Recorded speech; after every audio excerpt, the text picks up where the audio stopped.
Whispers of Changi, extended version.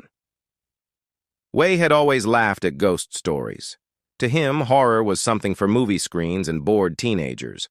But when his best friend Dan challenged him to explore the abandoned old Changi hospital, he agreed, if only to prove a point.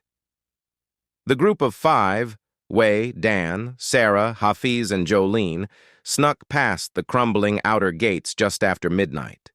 The air was thick with humidity, and a strange quiet hung over the place, as though the entire building was holding its breath. Their flashlights swept over moss-covered walls, rusted bed frames, and shattered tiles. "Creepy," Sarah whispered, but Wei just smirked. "Just an old building. Don't let your imagination win."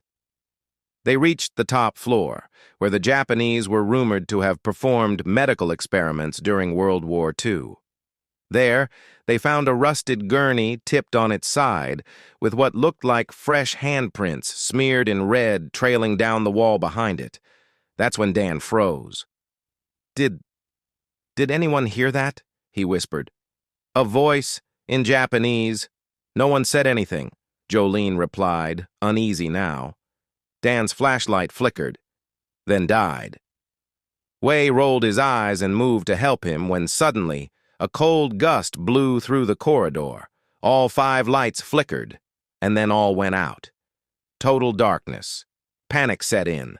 They fumbled for their phones, for light, for each other.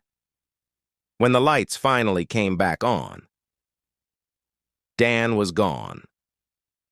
They called for him, their voices echoing down the empty halls. A distant scream, short and sharp, came from about the basement. They hesitated. Everyone knew the basement was the worst place in the hospital. But they went anyway.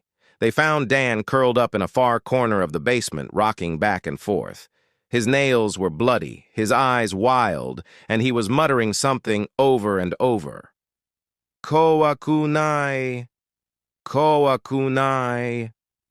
It means, "I'm not afraid" in Japanese. Behind him, scrawled on the wall in what looked like blood, was a message.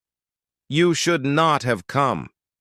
Wei tried to pull Dan up, but he screamed like an animal, clawing at Wei's face. It took all of them to carry him out of the hospital. Dan never spoke again, not in any language they understood, but at night he would sit upright in bed and whisper in fluent Japanese, a language he had never studied. And sometimes Wei would hear him humming, a broken wartime tune no one had ever taught him.